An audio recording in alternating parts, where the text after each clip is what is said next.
ఒంగోలు వైసీపీ కార్యాలయంలో మాజీ CM doctor YS Rajasekhara Reddy జయంతి వేడుకలలో ఎడాపెడా కొట్టుకున్నారు.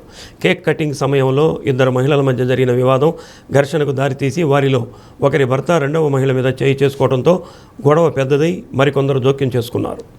ఇదే సందర్భంలో పార్టీ నాయకుడు బొట్ల సుబ్బారావు సవాళ్లు చేస్తూ మీసాలు తిప్పుతూ కింద పడిపోయాడు.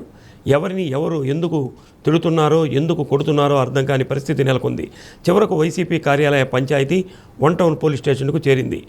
బాధితురాలిగా చెప్పబడుతున్న మహిళా పోలీసులకు ఫిర్యాదు చేసి సాక్షాత్తు పార్టీ కార్యాలయంలోనే ఒక మహిళపై పురుషులు దాడి చేస్తుంటే కనీసం అడ్డుకునే ప్రయత్నం చేయలేదని, విధి లేక పోలీసులకు ఫిర్యాదు చేయడం జరిగిందని చెప్పారు. దీంతో 2 వర్గాలుగా మారిన వైసీపీ కేడర్ పరస్పరం దాడికి పాల్పడ్డారు. దీంతో ఒక్కసారిగా పార్టీ కార్యాలయంలో గందరగోళం ఏర్పడింది. ప్రజెంట్ నేను ఈ నియోజకవర్గ ఎస్టీసీలో పనిచేస్తున్నాను. వైఎస్ రాజశేఖర రెడ్డి గారి జయంతి కార్యక్రమాల్లో పాల్గొన్నాం. అయితే మేము అక్కడ కేక్ కటింగ్ దగ్గర నిలబడ్డప్పుడు గోనెల మేరీ కుమారి అనే అమ్మాయి వచ్చి నా ముందుకు నిలబడిపోయి అమ్మాయి హీల్స్ వేసుకొని ఉంది. కాలు తొక్కేసేసరికి నేను కొంచెం ముందుకి పొట్టతో తోసా అమ్మని. అయితే అక్కడ అయిపోయింది. అమ్మాయి ఏంది తోస్తున్నామని పక్కకి వెళ్ళిపోయింది. నేను పక్క నిలబడి ఉన్న దాన్ని వచ్చి భుజం మీద చెయ్యేసి నెడుతూ ఏంది నెడుతున్నావు, ఏంది గదుంతున్నావు, తోస్తున్నావు అని చెప్పానని మాట్లాడుతుంది. అంటే వాళ్ళంత దూరాన పడతావు అని చెప్పానని అమ్మాయి మాట్లాడింది. సరే గుద్దుమాయి ఎంత దూరం గుద్దుతావరా, నేను ఎంత దూరం పడతాను చూద్దాము అని అంటే చెయ్యెత్తింది మీదకి. సరే నా మీదకి చెయ్యెత్తితే నేను కూడా చెయ్యెత్తి ఆపేసా. వచ్చి నాకు గొంతు పట్టుకొని నన్ను వెనక్కి నెట్టేసింది. నేను ఒక ట్రైబల్ మహిళని, ఆ అమ్మాయి ఒక బీసీ, అమ్మాయి ఎస్సీ, వాళ్ళ హస్బెండ్ బీసీ. ఇప్పుడు ఒక ఆడపిల్లలు మేమిద్దరం ఇష్యూ జరుగుతున్నప్పుడు ఆమె భర్త ఇన్వాల్వ్ అవ్వచ్చు. ఇప్పుడు పార్టీ ఆఫీసులో నేను ఏదైనా తప్పు చేసినా, అమ్మాయి ఏదైనా తప్పు చేసినా పార్టీ పెద్దలు దాన్ని సరిచేస్తారు. అదే మా ఇద్దరితో అంతవరకు అయిపోతుంది.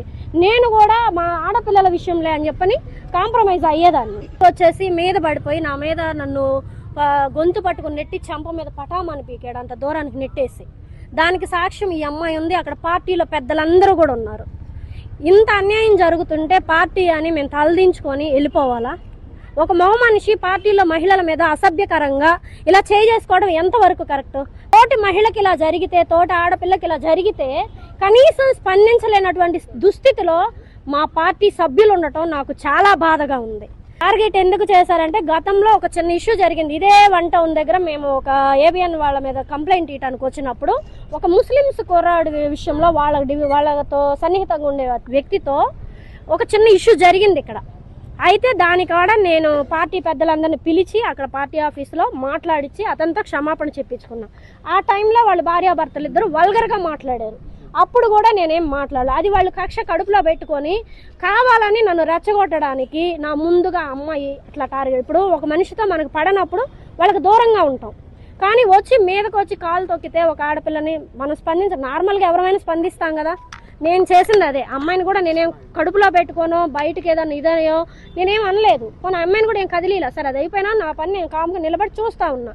వచ్చి కదిలించుకొని మరి కావాలని కయ్యానికి కాలు దువ్వి నన్ను వచ్చి వాంటెడ్గా చేశారు. మా పార్టీ పెద్దలు బొట్టల సుబ్బారావు గారని ఆయన ఒక ఆడపిల్లని అట్లా కొట్టడం ఏంటనే ఆయన అడుగుతూ ఉన్నాడు. నేను ఇష్యూలో పడి నేను ఆ విషయం పట్టించుకోలేదు. వాళ్ళందరూ అన్నలందరూ కూడా సపోర్ట్గా, అమ్మాయిది ఏం తప్పు లేదు, మేమందరూ ఆడ చూస్తూనే ఉన్నాము, అలా ఒక ఆడపిల్ల మీదకి రావటం తప్పు అని చెప్పని ఆయన ఖండిస్తున్నాడు. ఆయన ఒక్కడు గొంతెత్తి ముందుకు వచ్చాడే తప్ప ఎవరు రాలేకపోయారు. వాళ్ళు అడ్డం తీస్తున్నారు. కానీ నగరాధ్యక్షులు వచ్చి సైలెంట్గా ఉండు, కామ్గా ఉండనంటే, ఒక ఆడపిల్లకి ఇలా జరుగుతుంటే సైలెంట్గా ఉండంటే ఎంతవరకు పార్టీ పరువు పోద్దని మేము ఎన్ని సమస్యలు వచ్చినా మేము దిగమింగుకొని పార్టీ కోసం పనిచేస్తున్నాం. మేము ఆహర్నిశలో కష్టపడుతున్నాం పార్టీ కోసం. అలాంటి మమ్మల్ని మాకు సపోర్ట్ చేయకుండా మమ్మల్ని ఇది చేస్తే మాకు బాధగా అనిపించింది. సో దానివల్ల నేను ఈ పోలీస్ స్టేషన్ని అప్రోచ్ అవ్వాల్సి వచ్చింది.